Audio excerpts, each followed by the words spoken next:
So I'm going to show you how to turn off location on your Pixel 10.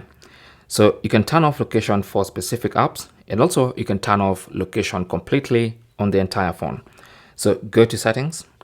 Under settings, you want to scroll down to location, tap on that.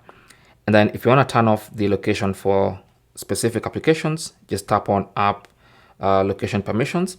And then you can go to that specific app that you want to disable location for. So for instance, if that's the, let's say the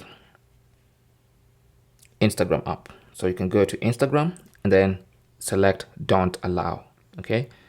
So if it's here or here, you just want to come here and select don't allow. And then that app will not access location, even though other apps can access location. But if you want to turn off location for the entire phone, you just go to the main location page and turn this off. And that's going to disable location across the entire phone. All right. Thanks for watching and good luck.